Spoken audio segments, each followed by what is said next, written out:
We are live, and I will go ahead and start the video, and then we will move forward. Tiffany, you'll be up first. Yep, thank you, Krista. And while everybody is on, if you would like to please mute yourselves, that way we won't get any background noise, that would be great. Thank you.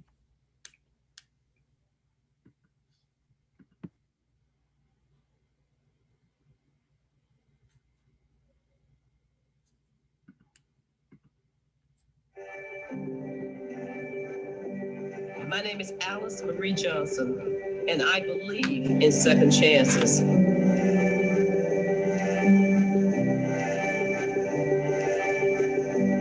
My name is Jasmine Jones, and I believe in second chances.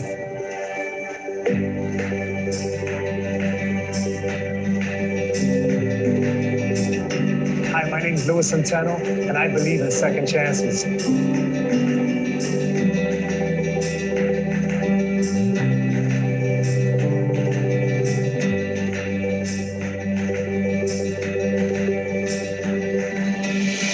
My name is Jonathan Smith, and I believe in second chances. I'm Emily Colson, and I believe in second chances.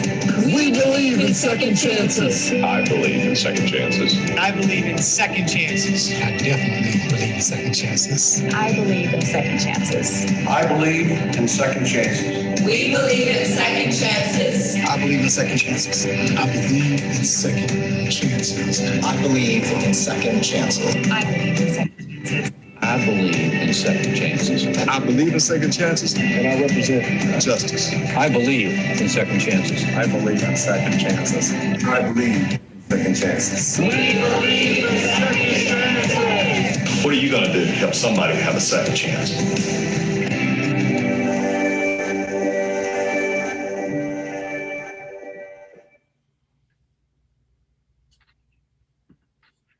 Yes, we believe in second chances.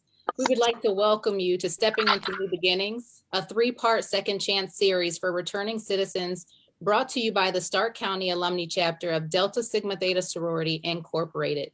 Our hosts over the next 3 conversations will be Robin Grimes, Krista Allison, and myself, Tiffany Skillern. Our goal over the next 3 days is to recognize the reentry of returning citizens, provide them with community resources, and empower them as they successfully transition back into our community.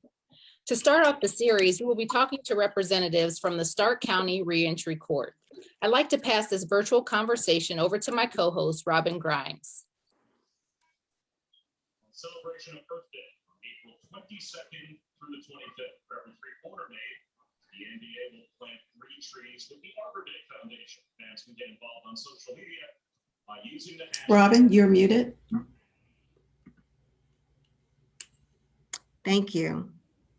Thank you, Tiffany. Good afternoon, everyone. Good afternoon. Good afternoon. Let's introduce our panel for the conversation. The Honorable Krista N. Harnett, Judicial Officer for Reentry Court, Terry Bell, Reentry Court Director, Rebecca Hammond, Reentry Court Coordinator, and our recent graduates, Danae and Hope. Thank you so much for joining us this afternoon, and congratulations to the graduates. So we'll get started. Judge Harnett, can you describe the reentry program that you are involved in, and please share with us what makes it effective? Sure. First of all, thank you very much for hosting this wonderful event to be able to shed light on a concept that I think is really not recognized by a lot of people. And what our reentry court does is it is offered as a means of transition or support for individuals returning from prison to assist. The goal is always to assist them in assimilating back into life and be able to become or return to being a productive member of society. I mean, that's what we all want, right? And so our program is set up to help our participants, and our participants make up a group of individuals largely who are granted judicial release or come out on like an early release from prison. We used to call this shock parole or something. You know, you get a sentence, but you might be considered for early release if you've demonstrated good conduct and if your judge is willing to give you a second chance.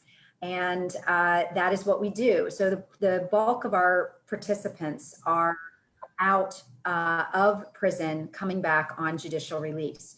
We also do have some individuals who are being supervised by the adult parole authority who are actually on parole.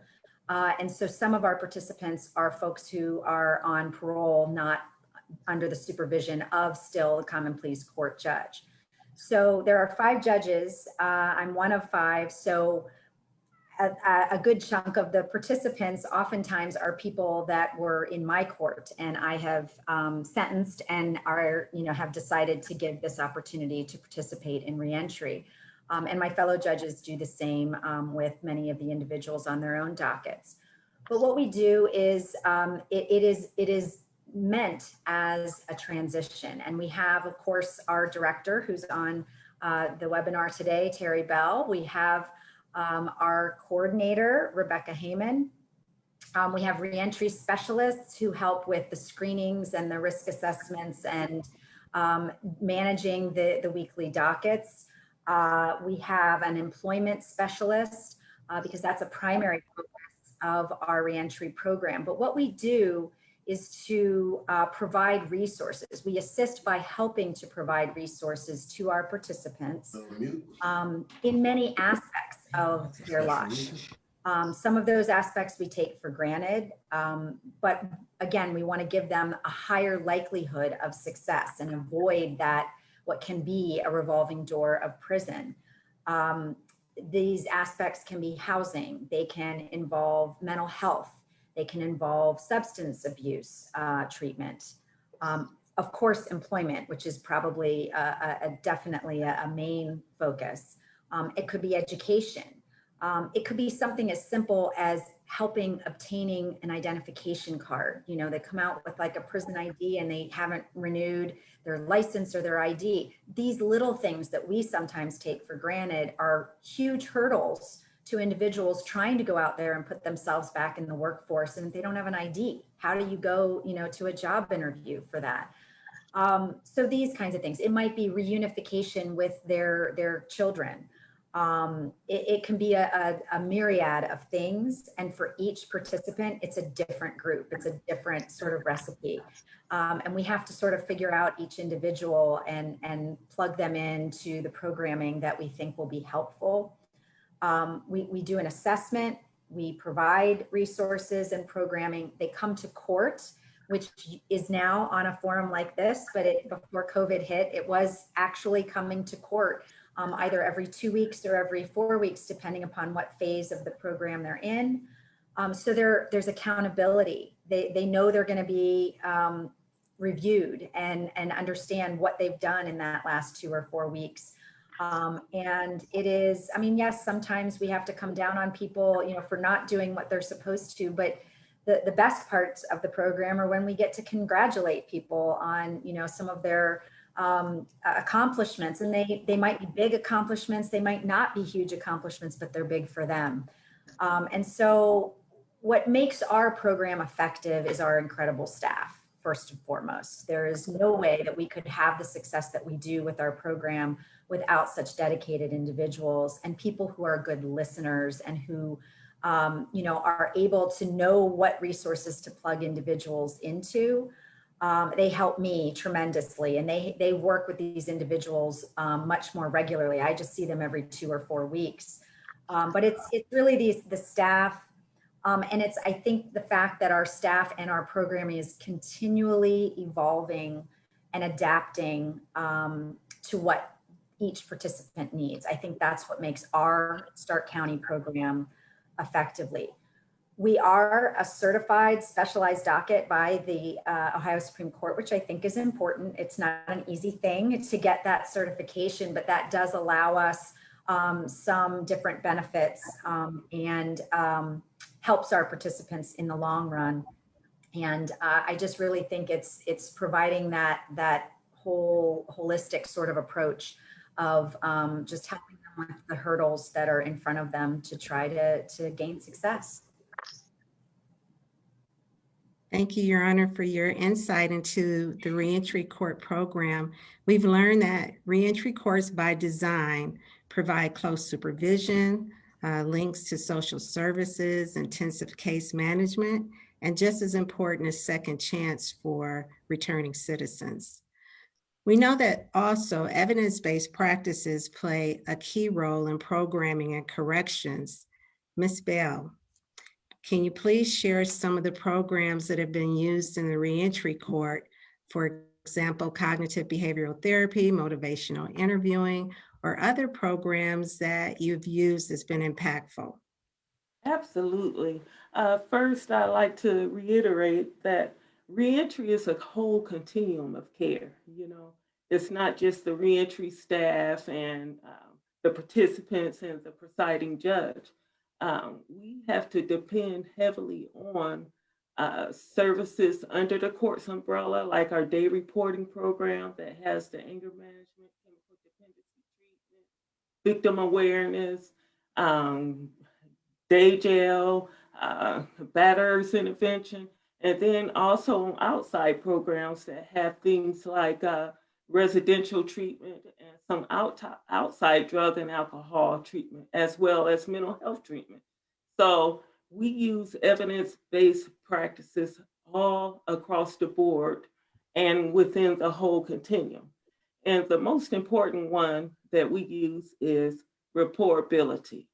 The first thing you have to do with anybody is build a rapport with them.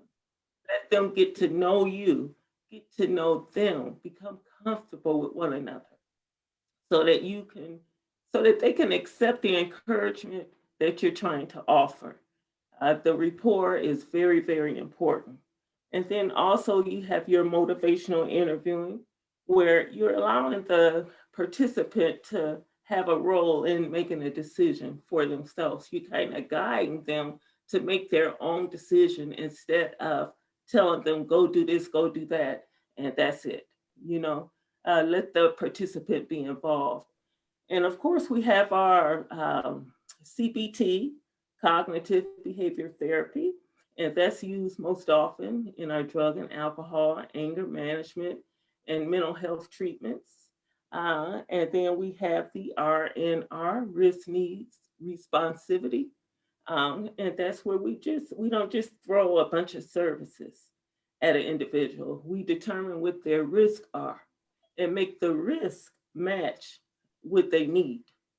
And then find out what's the best way that they retain information, their best way of learning, and take that into account to help them meet their goals. But those are the main ones that we use. Thank you. Can I add into that in Stark County, I think we're very lucky that we are located in one building. So our reentry court offices are in the Frank T. Bowe building, which also has the probation department as well as the chemical dependency Stark County day reporting program. So it's kind of nice that that continuum all exists under one roof, and it makes it convenient for clients as well.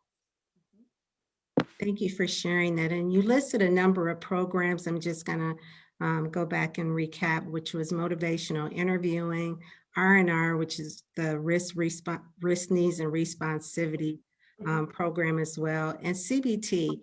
And I know CBT is one of the programs that are really effective and help people become more aware of inaccurate or negative thinking so they can change the views when they're challenged with situations to really think clearly and be more effective in making decisions. Right. Judge Harnett, as a judicial officer, how do you work to establish a strong program infrastructure that appeals to returning citizens or justice-involved individuals? Well, it's interesting that you mentioned in there that appeals to the returning citizens and the participants, because sometimes that gets overlooked.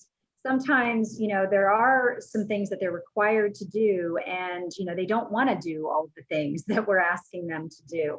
So it is important to recognize that you do have to make some of the things appealing. And I'm looking over at the camera at Hope and Danae, and just thinking about how many of the things, they probably didn't want to do, but some of the things that they found really did build them up, and the things that they ended up taking pleasure in and sort of being motivated by, or feeling confident in having accomplished some things. So it goes back to that holistic approach, that whole continuum of care. I think that that's the way you build an appealing infrastructure that works. And as I know, we're all kind of saying some of the same things, but it comes back in having that one big umbrella with all of those services right there, I think is definitely appealing. It's so much easier to say, hey, you have to stop by and go to this jobs class, but by the way, you need to stop and see the job specialist, or you need to go see your probation officer also, or you need to stop and see Rebecca. She's got to talk to you about this or that. It's all right there. So it's much more convenient, and convenience is a big deal. You're going to have more success if people don't have to climb over, a million more hurdles to get to the places that they have to be. We have to use sanctions sometimes because it's not all rosy. People don't come in and all, do wonderfully. Sometimes you stumble, sometimes you hit roadblocks, and sometimes things just go badly, or, you have a huge relapse, or you just give up, or whatever it might be. And so we have not only the continuum of care, but we have sort of a continuum of sanctions as well, so that it's like parenting. People need to know what to expect. And so you start to understand that, okay, if I miss a court, I'm going to get, 20 community service hours. Or if I, don't show up for one of my drug screens, I know I'm going to have this or that sanction. We use something we call day jail, but the Supreme Court likes us to call it structured days because it's less offensive sounding, but we affectionately refer to it as day jail. But it's a sanction that we can use where we require someone to come to the day reporting offices. There's a special area that they go to, but they're not just sitting there. We give them an assignment. We give them something to learn, something to process, something that would hopefully add to their sort of toolbox, in being able to develop those skills and tools to stay productive, in society. But it's a sanction that we can use. With regard to our jobs, we have a jobs group that meets 3 days a week. Well, again, it used to before COVID. We're getting back to that. And, just things is how to, what to wear, when you go to interview. Sometimes there are people who have never had this information put before them. Some people know it all already, but, of course, all across the board, you're going to have a different level. Just how to present yourself, things to talk about, things to mention, things to maybe not mention unless they're brought up. There's a different, different aspects of how to be successful in getting a job. We have different agencies that I know Terry and Rebecca mentioned, but we also use other people in the community. That one that has come to mind when preparing was we send different people to Max Millender, Reverend Max Millender at Turning Point. He does group mentoring with some of the participants in our program. Sometimes he does individual mentoring with people. Again, it's that specific need. The people who are going to benefit from being sent to Max, and you know it when you see it. And, so you can send some of those people there and know that they're going to get something out of that. Maybe there's other people, who just need more just what I call just sort of basic counseling, just to go in and have somebody to talk to vent to get all of this stress out to. Sometimes it's just a lot to hold in. Sometimes people are balancing a lot of balls in the air, and we tell them that, like, look, you have to let us know, you have to communicate to us and let us know when you're having trouble with one aspect, because we might be able to offer you a solution. But if you don't let us know, we're not going to be able to offer that help. So sometimes we get so much information about a person that we know what their needs are before they know what their needs are. And sometimes it's hard to get some of the participants to accept the fact that we recognize the need they have, that they don't want to outwardly accept or admit that they have that. particular need. So it goes back to that rapport that Terry was talking about also. So those are the ways that I think we try to develop the successful or appealing infrastructure, but I'm sure our participants can talk about that. Thank you, Your Honor, for your insight.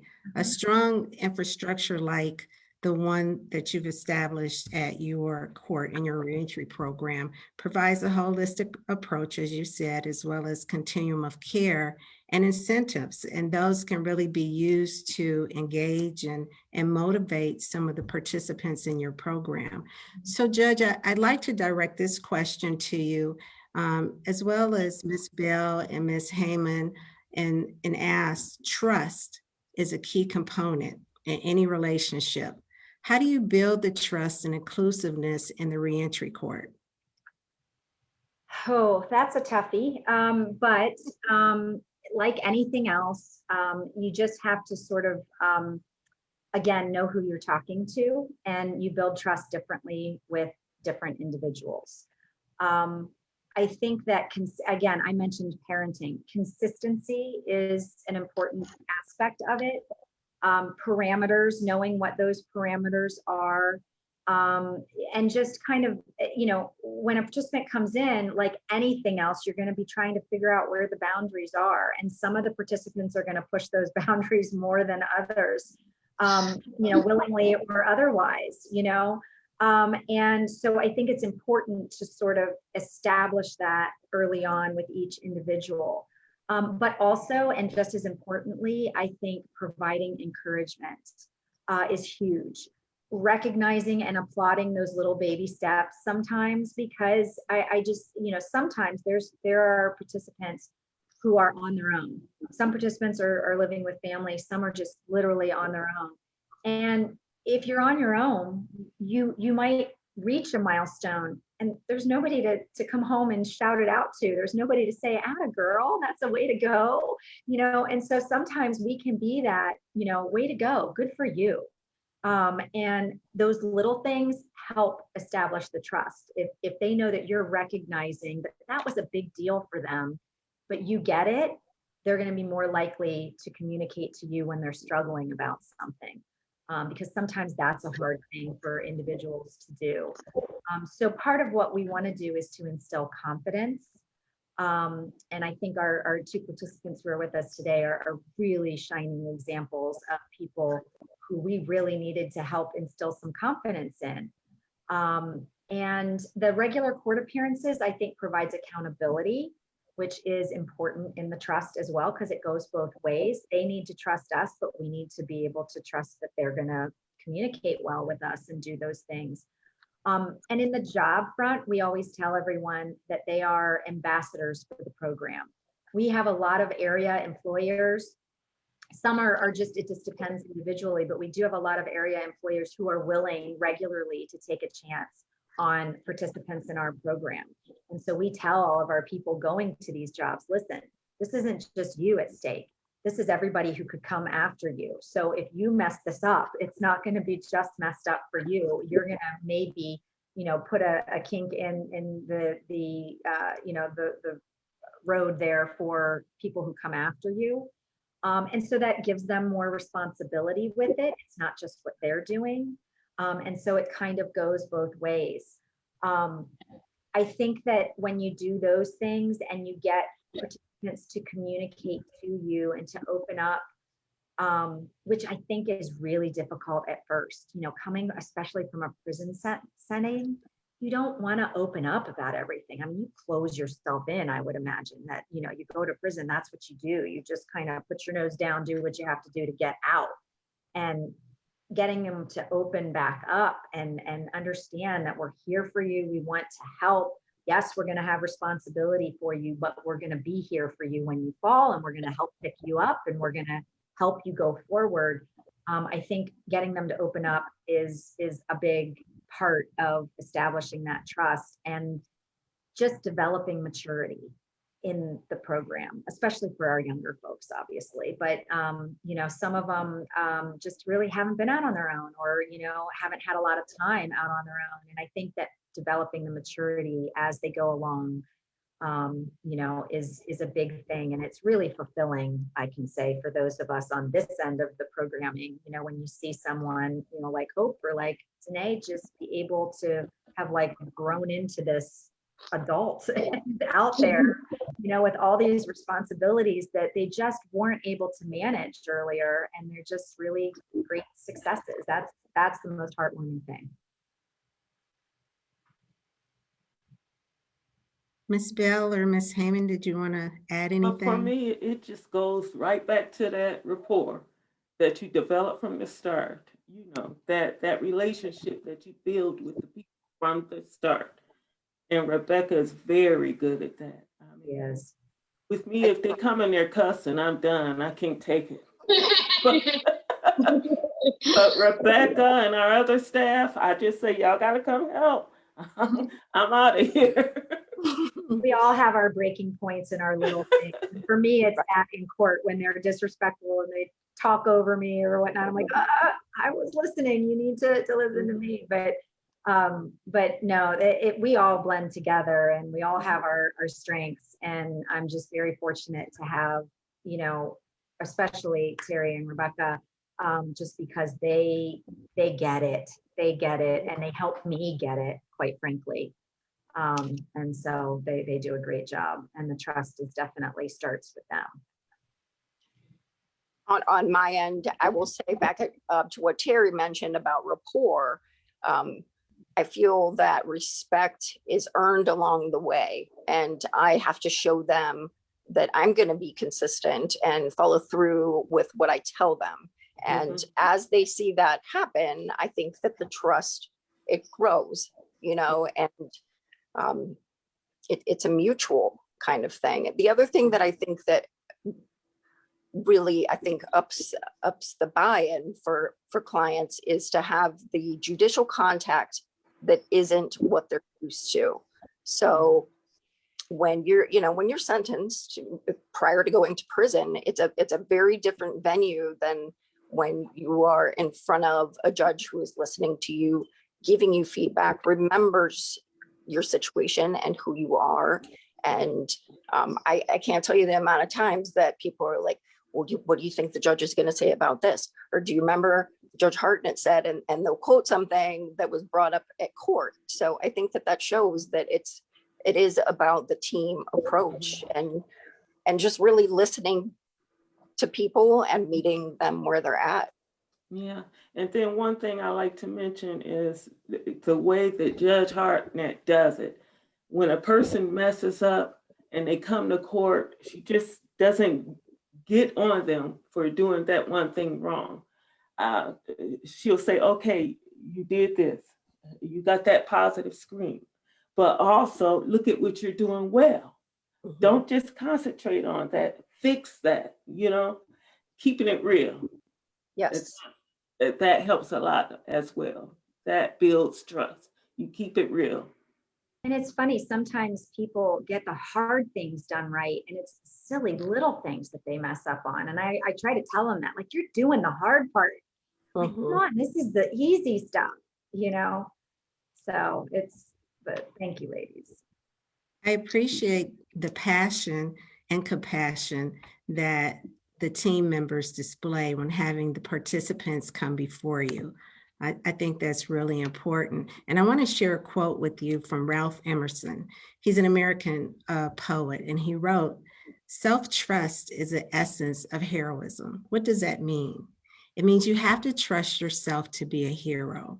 And reentry court programs and reentry courts by design are helping returning citizens to strengthen and develop trust in building these relationships. And Judge, you shared an important step, and that was applauding the baby steps that each participant takes. And I think that's so important. I'm going to move to the next question with Ms. Bell.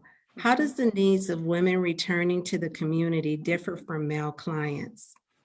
Well, they have more issues with reunification with their families. You know, we serve men as well, mostly men, in fact, but our women clients have more reunification issues. You know, they want to get their children back. They want to regain the trust of their families. Of course, we have to deal with pregnancy issues and getting, you know, connecting them to proper medical care, you know, really trying to stay on them and make sure they stay clean, you know, because of a lot of our people have chemical dependency issues. We want to drug screen them often and encourage them on every level to stay clean. Oftentimes we have to help them arrange for childcare to be able to get to the programming. There's also abuse involved with the women. You know, we have to help them deal with abusive relationships and have them obtain housing away from abusers and encourage them, you know, that they're better than going back to abusers, you know. Oftentimes they need clothing for interviewing. And our men have these problems also, but it's more often with our females. Thank you. And I want to just share that the Bureau of Justice statistics in the United States suggests that women constitute less than 20% of arrests for most crime categories. So Ms. Heyman, I'm going to switch over to Ms. Heyman. Can you describe some of the dynamic risk factors that contribute to women offending and affect their progression? I think that most of our clients, but specifically our participants, have experienced trauma in their life, be it childhood or relational, and unresolved traumas, I think, lead to chemical dependency and untreated mental health issues, and it kind of spirals into certain behaviors, you know, destructive behaviors. There's socioeconomic issues and single parents, and I think that there's an extra set of there's guilt that accompanies women when it comes to children and reestablishing those relationships. But just, I think, unresolved personal traumas, conflict, and we, I believe, as a program, do well at getting people hooked in and connected with the chemical dependency programs and mental health, so that we can hopefully get them back onto track. Thank you. We know that trauma is truly an important area that should be addressed and acknowledged when we're first meeting with returning citizens coming back into the community. And I just want to summarize a few key points relative to criminogenic needs and risk factors. Really, they encompass the domains that include relationships and employment and substance abuse. And as you said, Ms. Heyman, peer networks and just a host of other things that maybe I'm not naming everything right now. We really have to be mindful of addressing all those key areas when returning citizens are coming back into the community. And Ms. Heyman, in sharing the risk factors, how are you making a difference with the clients that you serve? I try to recognize that everybody comes in with a different circumstance, you know, and meet them where they are. Like you said, addressing various traumas that might not come on day one. However, building that rapport and the relationship and following through with what I say I'm going to do, you know, and encouraging. You know, one of my favorite things is having people who have graduated, or some people who haven't been successful in our program, come back and give me updates on what they're doing. And one participant tell me, you know, listen, I had to bump my head a couple more times, but everything that I learned in the program, it's still in here, you know, and I'm ready now, and went on to get his CDL, and is in the process of buying a house. So it's encouraging to know that things stick, you know, and that people are willing to come back and say thank you and share their stories. And that's important. Judge Harnett, Ms. Bell, and Ms. Heyman, I'm going to direct this question to all three of you. What one piece of practical advice would you give to someone starting a term of supervision or returning to the community without supervision? And Well, I like to start on that one because I called the man. I don't know if you know him, Arlen Culler, Officer Arlen Culler. He's over our probation department. And he gave me an earful, so it's not just one piece, okay? For people coming back with or without supervision, he says that you have to make a decision to be self-accountable, disciplined, law-abiding citizens. You have to make that decision. That's where you start. And you have to make yourself unavailable to the people, places, and things that pull you backwards, okay? For people returning on supervision, he says you have to be selfish. And he said it sounds bad, but you have to be selfish and put yourself first, because there's those mandatory obligations. And when you're first coming home, your family's happy to see you, your friends are happy to see you, and you're getting pulled in all kind of directions, and you have to put yourself first and say, I have these obligations I have to meet. No, I can't babysit the children while you go to work, because if I don't meet these obligations, then I'm gonna go back to where I was. Okay, you have to have a selfish mentality. And he said the most important thing for people who come back without supervision is to build structure into your day, because the people who come back on supervision, they're automatically getting this structure with the reentry courts and probation. You know, that's what we do. But the people coming back, is so important to build structure, positive things into their day. That was from the horse's mouth. Head of probation speaks.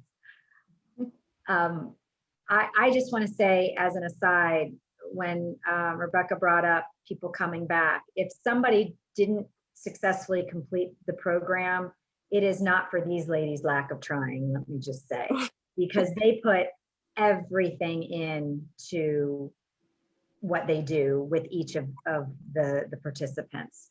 And if I had to give one piece of advice, I would say it would be, of course, a couple things, but I would ask for help. Ask for help, like communicate, take things one step at a time, and don't get overwhelmed, because I do think it is a night and day difference. Just like Terry just said, I mean, think about it. You go from being in prison to coming out and being in this program, and you've like turned on the light switch, and you've got all these different things coming at you, things you want to do, things people want you to do, you know, but you have to be able to keep your eye on the prize and remember, you know, that you've got the rest of your prison term hanging over your head, or, you know, going back to prison hanging over your head. So what is going to benefit me in the long run? Yes, it would be good to see some people. I'm not saying don't go see people, but it also doesn't mean that, you know, you use right off the bat, or, you know, something like that. Or, you know, the people who are going to go down one road, and you know, the people who are going to, you know, go down a road that's a little more straight and narrow, and you need to make the choice of who you're going to choose to spend your time with. But the biggest thing is just to go one step at a time and don't get overwhelmed. We in our court so often, and these ladies here can confirm this, I mean, probably over half, we're saying, okay, you have your calendar, right? We give them a calendar. Every day I tell them, I do this myself. I have to look at what I've got coming up the next day and make sure I remember what I have to do. And then in the morning, I have to look at it again and make sure I know where I have to be and when.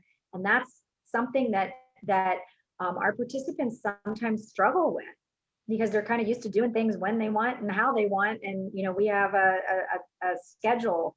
And so it's just, I always tell them, just one day at a time. I know it's a lot. You got a lot of things you have to do this week, but one day, one appointment, just do one thing at a time. So that would be my advice. Thank you. Martha? I'm also going to quote somebody along the lines of what Terry's discussion with Officer Culler. One of our mentors was a veteran. He was in Vietnam, and what he tells people, and I've heard him say multiple times, is coming home from prison is akin to him being in the jungles of Vietnam and then the next day in his mom's house and not knowing how to even interact. That there is, it's almost like a shock, and you need to put a bubble around yourself to just really be aware of the transition that you're going through mentally and physically, and to try to insulate yourself and be patient with yourself along the way. The other thing too, in Stark County, I think we have a lot of good resources. There's a Stark County Reentry Coalition and Citizen Circle that are there to pull together resources and meet with providers so that people who are not necessarily on paper can access the same sort of resources. So Lincoln, Connect, there's plenty of information out there. And the DRC also has meetings prior to people being released that gives out lists of resources too. So take advantage, because our community has a lot to offer in that regard. Thank you all for sharing your insight, particularly the life example you just shared, Ms. Heyman, of the veteran. And I want to just go back to some of the key points and share with you. You have to have self-accountability. It's so important. Putting yourself first, as Ms. Bell said, and building structure, asking for help one step at a time, as a judge reiterated once or twice. And communication is so important and so key, especially when you need help or need guidance. And just surround yourself with pro-social support, people who are going to lift you up and help you achieve and guide you on the path that you want to go. So I want to thank you all for your insight and just say thank you for the work that you do each and every day. And I'm going to stop here and ask my co-hosts if there are any questions in the chat.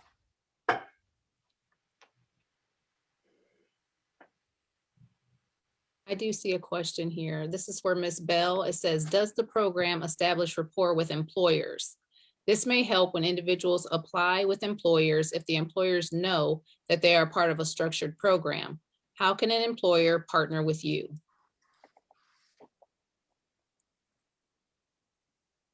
We have an employment specialist, Mr. Jake Sims, and that is his job to build rapport with employers. And quite often, he has employers come to our building and have open interviews with not only reentry participants, but participants from probation and day reporting and all the other specialized dockets. But that's what he does. And I must say, he was out for 3 weeks and I had to kind of try to fill in his role. And employers were calling me saying, hey, this is how much he has built it up. They know to call him now. And they were calling me saying, hey, I need these people right away. And I would even supply transportation. So I had to kind of get the word out and get it to our job groups. So that's what they start out doing every Monday. And the whole staff pitches in on that piece. We gather all the job leads and all the special requests from the relationships we have with employers. And we have 3 job groups basically per week for different risk levels. And then we go in and teach job skills and have Reverend Millender come in and do his mentoring and group mentoring. And we give job leads and set up interviews. And that's basically what we do. And as of the last quarter, our employment rate was 84%. Yeah, it was 80. Wow, that's awesome. Shamel, I would like to check with Facebook. Do we have any questions over there on Facebook?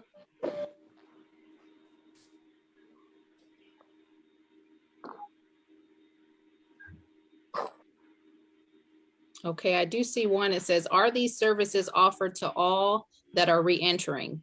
Is there any collaboration with the SRCCC?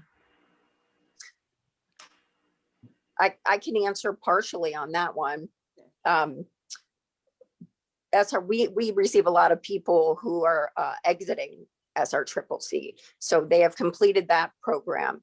Also, the Stark County Reentry Coalition, which was started by Terry Bell when this program was conceived and continues to this day, they sit on the Reentry Coalition. And so the coalition meets monthly with local providers, and then the Citizen Circle is directly afterwards. So anybody who is in need of any of those services is welcome to come in after the coalition meets monthly to receive referrals and information. And actually, SRCCC is tied in with reentry.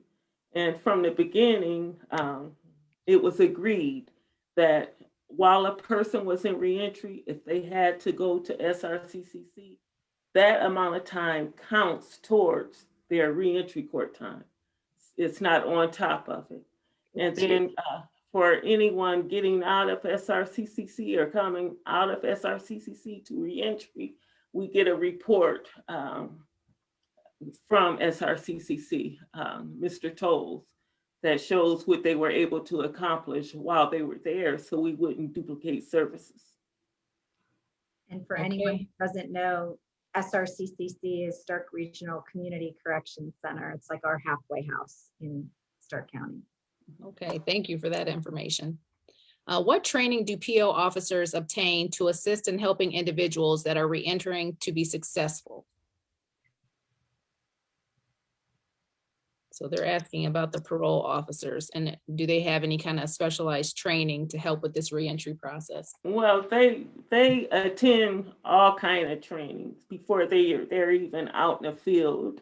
Now, Mr. Color isn't here, but I do know that they go away for trainings, and weapons training, all the motivational interviewing, reportability. They go away. They do several months of training before they. I'm sorry. No, that's okay. Go ahead. Continue. They do several months of training before they are out into the field. Okay, well, thank you. That's all the questions we have, Robin. Okay. Thank you so much. And now I'm going to turn this over to my co-host, Tiffany, to finish up. All righty. So Danae and Hope, being that you are 2 recent graduates of the reentry program, we felt that it would be very valuable for you to share your perspective. So thank you so much for being willing to share with us today. So I want to pose a question to Danae, and then Hope you can jump in as well. What are some challenges that you faced in the first 60 days of returning to the community? Acceptance. Proving that you're not the person you were. And I'd like to apologize for getting up and leaving the camera for a minute, but when you hear mom, you run, you know that tone, and you know. It's mom-like. Acceptance, when I got out, I had nobody. I didn't even have a family member, and I have 6 children. So I had not one person to rely on. and I'm trying to hold it together. I'm sorry. Reentry they're the best. They're like family to me. People say that the system's set up for failure. I completely disagree. They were there when no one else was. They believed in me when no one else did. So when I got out, I had nobody.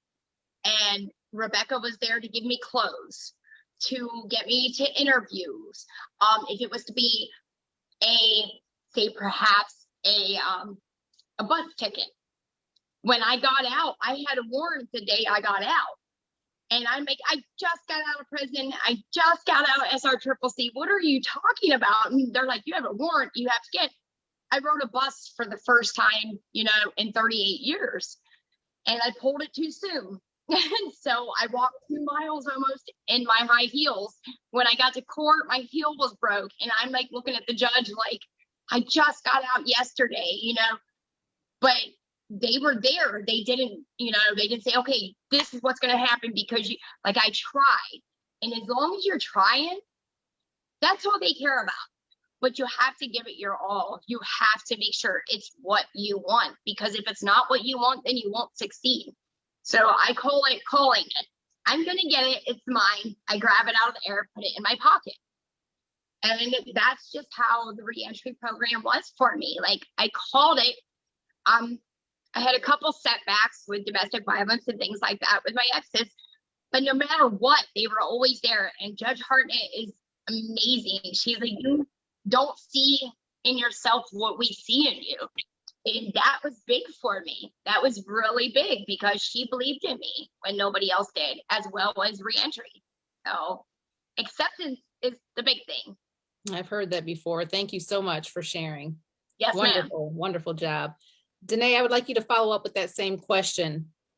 What were the challenges your first 60 days?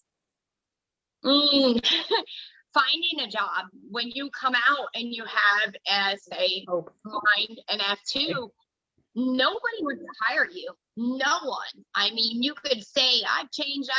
You could hold your hand up and swear, and people just perceive you as your docket. They perceive you as that, I messed up for the first time in 37 years. So they perceive you as that one time. They don't see what you did before or what you did after. They just see that one thing. So it's like you're proving yourself to people, your worth, and you don't even know your worth as a woman when you get out. So that makes it even more difficult. And Judge Hartnett said something about parenting. I don't think it's parenting. I think it's just that one maybe older brother that's like, okay, you can do this and you got it. I don't think it's parenting. I think it's just tough love. And when you have no love from your family or anybody else, it's absolutely amazing to have them couple people, even if they're officials, that believe in you. It's the most amazing feeling in the world, because I wouldn't have made it as far as I have without having them. And that's the honest to God truth. That's good. What about you, Hope? For me, I was locked up for a total of a year. Before that, I was on papers and I just wouldn't get my stuff together. I lost my children. And so when I messed up again and went to prison, they were I don't want to say they didn't like me. They weren't impressed with me. So when I got out, not only did I have to get used to being free again and not having all the structure that I had, but I had to show them that I really was different. I had to rebuild relationships. And my biggest issue was I had to walk away from old people, places, and things, and family members included. It breaks my heart, but I have to be selfish because there's no way I can go back to that. I'm a firm believer that if Judge Hartnett wouldn't have sent me to prison, I definitely would be dead by now. I truly believe that her and the reentry court have saved my life, even though she tries to tell me that I have a big part of it. She really did. She really did save my life, because I was on meth and heroin for years. So she definitely, I'd be dead without her. Okay. Well, I'm going to stay with you, Hope, because you touched on some of these critical points already. So what do you feel are some critical changes that have to be made in order to face the future and be successful? And you touched on that a leaving little my bit about your family. surroundings, but Yep. I had to leave my family. I had to leave, not all my family, but the family that's no good for me. A lot of my, like, I don't have any friends now. I have no friends at all.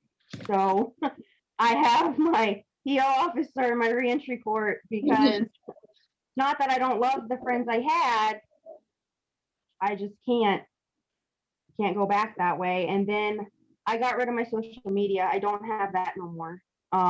That was a big thing that kept putting up failure. That's how everybody got in touch with me again. My mental health, I have to keep up on that.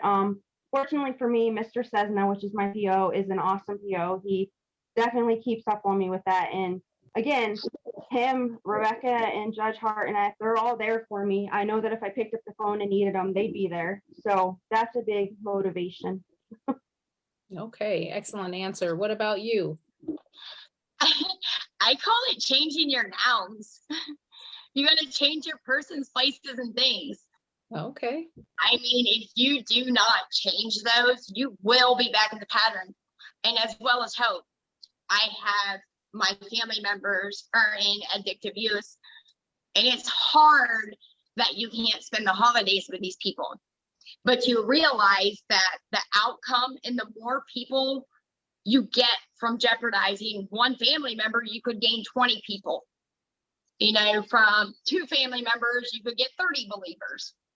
It's just, I've had more believers in me than my family, and that's what you need. You need somebody to believe in you, especially if you're a woman and you've been through domestic violence. You need people to believe in you. And because you don't know your worth, you think you're worth nothing. And you think, okay, this is what I deserve. But it's not. And when you finally find out what you're worth, my God, the light you see and the beauty that you see and everything. I have one of my 18-year-old twins for the first time in 4 years. She spent the night last night. Got her a prom dress. Like, this is the little things that so satisfying, so gratifying. And you just know it's getting better. My God, is it getting better? Yes. It's a long road. That is so awesome. I'm sure you are inspiring a lot of people. I'm sure a lot of people probably share those same thoughts and those same feelings. And I'm just so inspired by your story. So I thank you so much. And I want you guys to keep talking about, what has helped you get where you are. So I've heard a lot about, change your person, place, and thing, change your environment, give up some people. So are there some more things you want to share with the audience and for returning citizens to let them know that good piece of advice? What do they need to do so they can be successful and on a good road? I say grab that one thing, whatever you want, call it. And if you can call it, own it, and put it in your pocket and say it's yours, and you can truly believe in it, then it's yours. But you have to have believers and you have to do the program. If you do not follow the rules in the program, like when I would go into court, I would see people who would mess up, and then there were people who would get it. And, you see these people. And as for me, I grew up knowing you only touch that hot stove once and it's hot. Okay. I know it's hot and I don't want to touch it ever again, lesson learned. But, I was Narcan 7 times in 6 hours. So, I have my own testimony and I have things like that. And I had one judge tell me, hey, look at the podium. You need help. You need treatment. And if they would have went with what that judge went with, I wouldn't be alive because I would have got treatment and got out. Now, I say I'm the longest reentry participant. I do. I'm a lifer, I felt like, okay. But when things would go wrong, it was like God put them there. It was like the wrong time. And it's like he saw it coming and I didn't. So I have been there. Rebecca, Judge Hart, Miss Bell, Jake, like they're family to me. I don't care what anybody says. They are family to me, and they're my number 1 fans. They are my number 1 fans. That is so awesome. Yeah, Oh, I would love the glory, but them also. That's awesome. Hope, I would like you to also share. A big thing for me would tell you to reach out to your resources. I mean, you got to be honest with the judge. You got to be honest with your reentry people and be honest with your PO. I mean, if you're struggling, say it. I mean, I can't tell you how many times I've sat down in my PO's office and said, hey, today's been a bad day. This is why. And then, walks me through it, tells me the things, he's just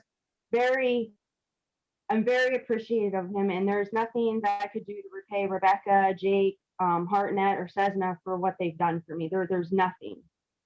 Without them, I'm 100% sure that I just wouldn't be around no more ever. My kids would have had to been at my funeral, my mom, my dad, my sister, my niece. So, I mean, my huge help and my huge thing would be just tell people you're struggling, and, you have to.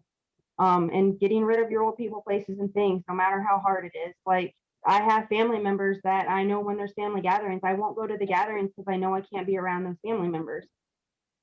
It hurts. It really does. But I mean, you have to. And if you have mental health issues like I do, you have to keep up on that, because despite what you think, getting high masked all those problems for me. So, now that I'm on my medicine and I'm reaching out and I'm learning to trust people again, I'm doing really well.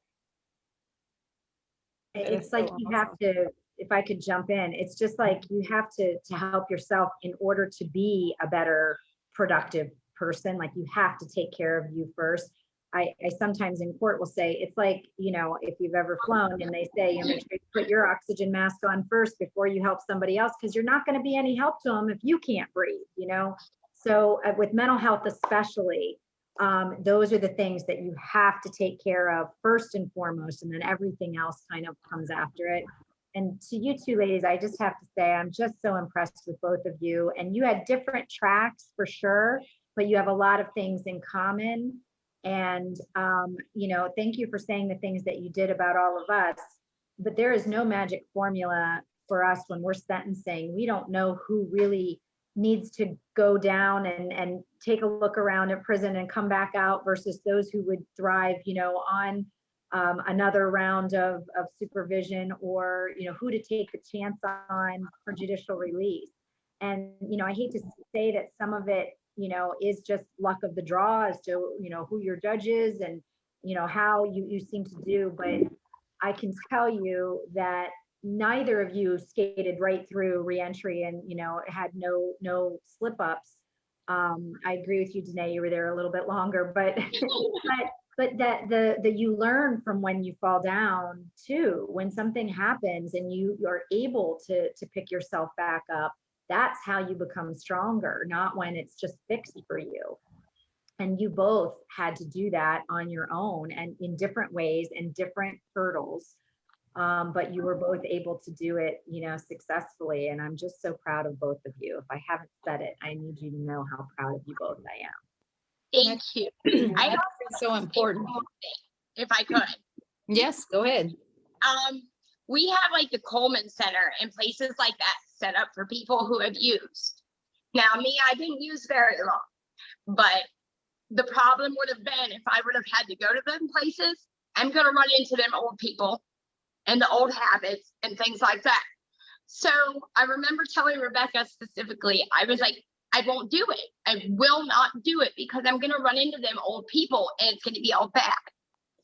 And I'm glad that she agreed with me because I was able to find another counseling service that was my mental health counseling. It wasn't at them places that where I'm going to run into everybody going out back and selling their pills or doing something that I don't want involved in. Like I actually had at Thrive Counseling, like somebody who was cared about where I've been, what I've been through, and I didn't need the meds. So I thank God for that because I didn't need any of that and I didn't want any of that because I thought it would lead me down a path. If I would have went to them two places, it would have been the same old people.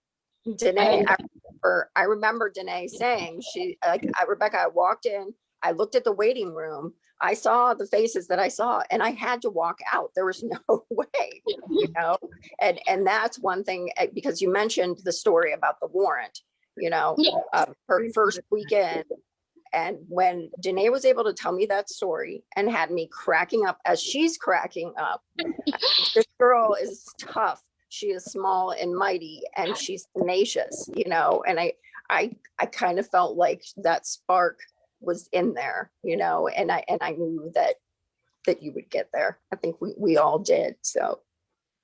Well, Danae, I hope you guys are, I'm sure, being an inspiration to a lot of people. Like, I feel like it's very important to highlight that takeaway of the mistake. People make mistakes. And I think a lot of times we spend so much time focusing on the negative of the mistake. And I made the mistake, and then you feel unworthy. And then you just concentrate straight on, I did it again, or, you know, I'm falling back. But like the judge said, use that as a lesson, use that as an opportunity to be stronger. Everybody is going to make mistakes. So I try to tell my kids the same thing. You can't try to go through this life of perfection, because it's not going to happen, number one. But number two, take that opportunity that you did fall down, let that be a lesson. And then that's no longer a mistake. That was a lesson. So I'm so proud of you ladies for pushing through, for sharing your stories and being brave enough to be on here to share your stories, you know, and not feel like, okay, they're judging me. You are here to be an inspiration. You shared so much knowledge with us. You gave us so much insight into, you know, people are able to be successful. And this reentry court just sounds amazing.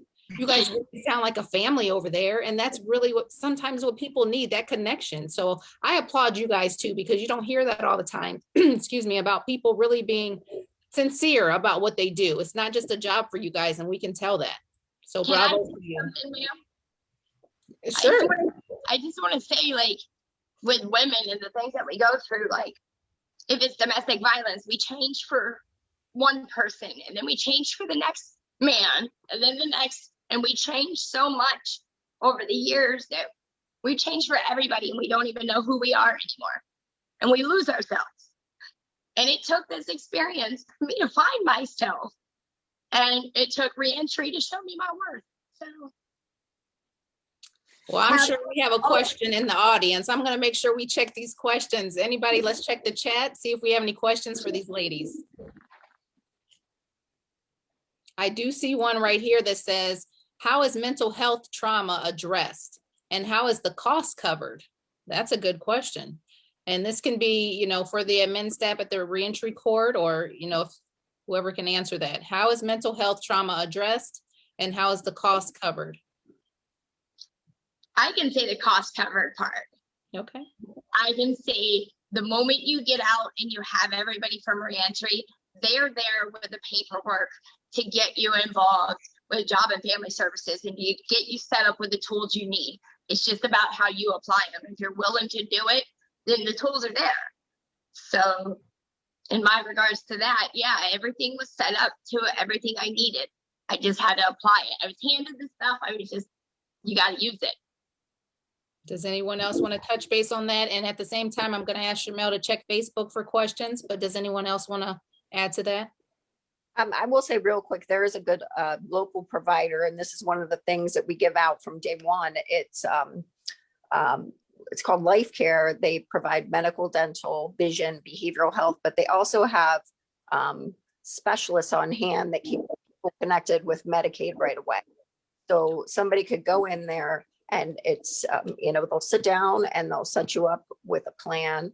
And I think Danae specifically right now is really utilizing one of the plans that is offered. And they've got a lot of benefits that go along with the case management with that.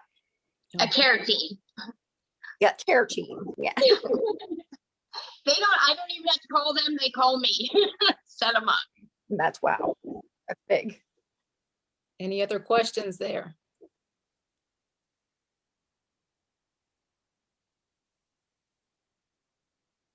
Okay, it doesn't look like there are any more questions. So thank you again for sharing, Danae and Hope.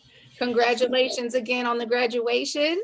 Well, I did graduation, ma'am, but I'm still coming back to see everybody because they are honestly truly my family. My biggest fan club. That's We're there. I'm going to pass this conversation. Tiffany, before we go, I'm not sure if we got these questions answered or not. Maybe we did, about the services being offered.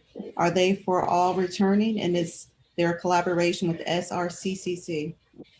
Yes, they did touch on that. Okay, just wanted to make sure. She's going. Not really, like, it can collaborate with SRCCC, but we're not an arm of them and they're not an arm of us. And it's the reentry sort of wraparound is for the folks who are in reentry. So people who come out on judicial release, almost everybody is in reentry, or if they're on post-release control. If you're just on, and I don't mean just, but if you're on supervision, not having gone to prison, or if you've been released from prison after serving your sentence, but you're not on any type of supervision, then you would not be in our reentry court. But certainly if there are people in the community who are struggling, having, as a returning citizen, certainly, we would talk to them, and give our best, information to, as far as trying to help. Okay. Thank you so much, Judge. And then there's just another question that was posed. And again, just trying to make sure we covered them all. What training do PO officers they touched obtain? on that one. Okay, just one, because there's some new ones that were coming up. Okay, thank you. Thank you so much for making sure we got through all those, because I know there's like delays between Facebook and Zoom. So we're just making sure we're touching on everyone's questions. At this time, I'd like to pass this over to my co-host, Krista, who will close us out. Oh, wow. Thank you. We're already there at this closing point. Wow. We want to thank all of our special guests today. And we want to thank all of our viewers as well for joining us. We want to thank the Honorable Carissa N. Harnett, Terry Bell, Reentry Court Director, Rebecca Heyman, Reentry Court Coordinator, Danny, Reentry Court Participant, as well as Hope, for your inspiring stories of wisdom, of hope, of understanding. One of the takeaways that I actually wrote down was the nouns. Right. I love that. I was like, oh my gosh, that's something that we teach our kids early on, right? Our nouns. Know, and change your person, places, and things. I mean, that is such a key takeaway. That's something that we could tell them. Danaisms, ma'am. Danaisms. I love the Danaism. I'm going to use the Danaism. So you've coined that. Yes, ma'am. So that we can all use that, because that was just so on point. So I love your Danaism. I think that many of us that were listening probably thought, what did she just say again? And so just to help everybody with that, can you just tell us again, just kind of sum that up, that Danaism, because I want to make sure that everybody captured that nugget. You have to change your nouns if you want to change your persons, places, and things. You cannot put yourself back with the same people, the same situations, the same things. It has to be a new start, and you have to want it though. But you change your nouns anytime. Wow. So that is just so key, and all of the other key takeaways that we've been putting in here from all of our participants and all of our experts that are here. We do have a question that just came up. I just want to make sure we get this one before we close out. What can the church do to support? How can our local churches, how can our faith-based organizations support what is happening? And so we'll just open that up for the entire panel. We need volunteer mentors. Okay. And we tried several times to build that up. We have another specialized docket called the Honor Court, and they have more mentors than participants because they're all veterans, and the veterans just like to help each other.